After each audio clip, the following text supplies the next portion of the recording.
So this right here is what the Sprint and Scrum framework looks like on paper, which every single tech company has been using for the past 2 decades. But why? We're going to break that down by starting with sprint planning. Because once you understand the what and the how it works, it frames everything else within this picture. Hey, my name's Richard and I'm a product manager who's delivered products from startups all the way up to global companies. If you're new to Scrum, Sprint, Agile, and you want to get a basic understanding of how those things work, then you're in the right place. It's really straightforward, but the industry frankly likes to use some odd terminology, but we're going to demystify all of that in 3 steps.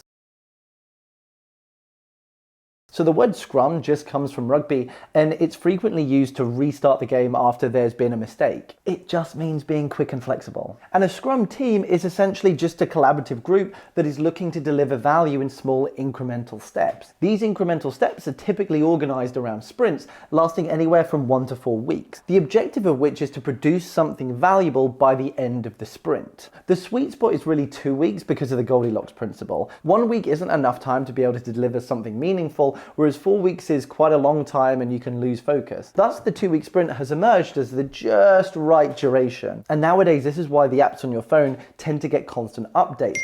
They're pushing fixes, improvements, new features all the time. For a Scrum team to effectively deliver that value, they need to go through thorough planning. This involves collaborative discussion on the challenges that you want to address that sprint, how to break them down into manageable tasks, and how to assign them out, which ends in setting that really clear sprint goal. And thus the sprint planning ceremony was born, which is just the industry term for the word meeting, typically run by the product manager or the product owner over a course of 1 to 2 hours. Oh yeah, and for some reason we don't like to use the word meeting, so you're going to see the word ceremony thrown out in a lot of places. To maintain close communication and efficiency during this sprint period, the team also interacts in a daily meeting called the Daily Scrum. This can be up to 15 minutes, but it's crucial that you only talk about the issues or the blockers that the team has so that you can identify them and resolve them quickly.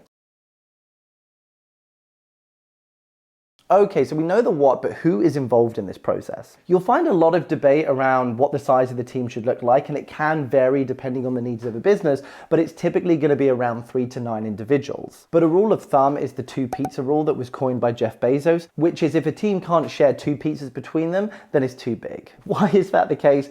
It always comes down to communication and efficiency. This framework requires the team to be in constant communication while they're breaking down these complex problems and agreeing a route forward. Now, the more people you add into that equation, the more the efficiency drops off. Have you ever tried to get 10 people in a room together to agree on how to address a problem? It's basically impossible. I'd even say that 8 or 9 is too much, and I found in my experience that 6 is the real sweet spot. Right, so let's think about your Scrum team like an orchestra. At the helm, you've got your product manager or product owner who's acting as the conductor. They keep the team in harmony and they set the strategy and the goal that you're moving towards, which involves figuring out what are the highest value problems to solve first. And they aggregate all of that into what is known as the product backlog, which is just a formalized list. The rest of the team, they are like your musicians creating the music. The developers are your string section and they're responsible for the melody and they're at the heart of solving the problem. They need to physically build the solution through coding. So if you think about the last time you opened up your Spotify app and you're navigating around the menus and you're listening to songs,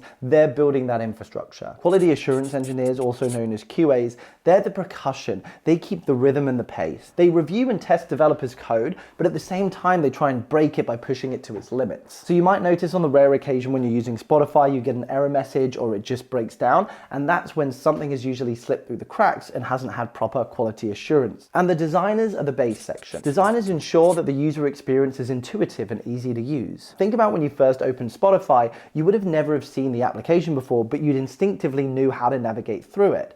Now, that sort of experience seems really simple on the surface to create, but it's actually incredibly complicated, and the designers are at the heart of that. Just as an orchestra needs every musician to create that perfect masterpiece, every role within a Scrum team is essential. Without design, users might not be able to use or navigate your app. Without quality assurance, it might just break all the time. Without developers, you can't even build the code. And without a product manager, you might prioritize solutions and features that no customer actually cares about. And in larger teams, you'll often see the role of a Scrum Master. They're like the stage manager for the orchestra, making sure that everything runs smoothly, solving problems, keeping the team agile. And while smaller teams might skip this role, it's crucial that they're involved when you get to larger scale teams or multiple teams working on the same problem.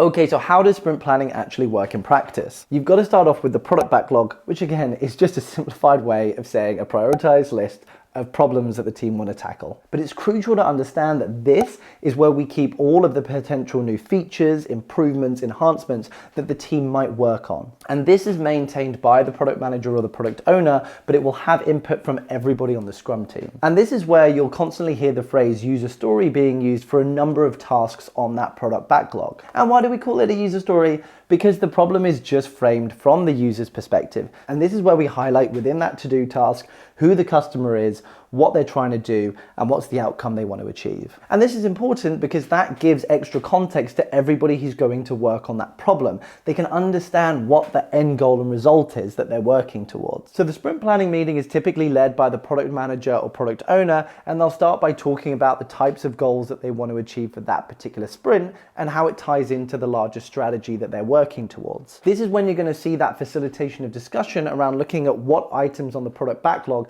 the team want to move into the sprint backlog. Again, sprint backlog, fancy way of just saying what's the backlog of work we're going to do over the next couple of weeks. Just as an orchestra can't play indefinitely without rest, a Scrum team isn't going to be working non-stop for that whole sprint period. The team needs to discuss their capacity and factor in things like availability, holidays, existing commitments that allows them to calculate how much time they actually have so they don't overpromise and underdeliver. And this is where you'll hear the phrase story point estimates, which is all about looking at each of those tasks and figuring out roughly how much time they think it's going to take to complete, helping them plan effectively and only bringing in user stories into the sprint that the team feels they have the capacity to complete. With the user stories laid out in that sprint backlog, the team is able to look at it holistically and figure out if it's too much work or too little. And now remember, all of this is an art, not a science.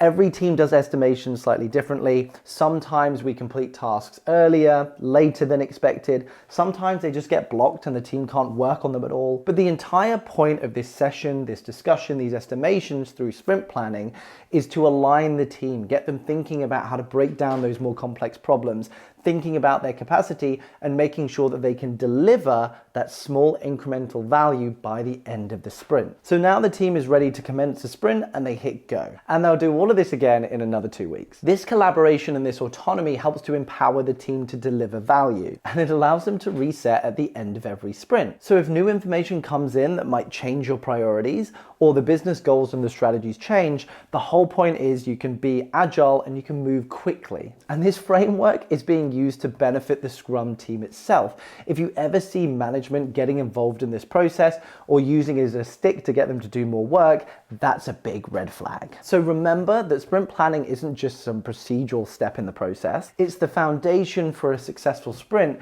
making sure that everybody moves in concert. So go and try and make some music. So depending on when you watch this, the next video in the series is going to be up here, and I'm going to title it something around what is a user story and how to manage a product backlog. So make sure to check it out if you want to see the next bit.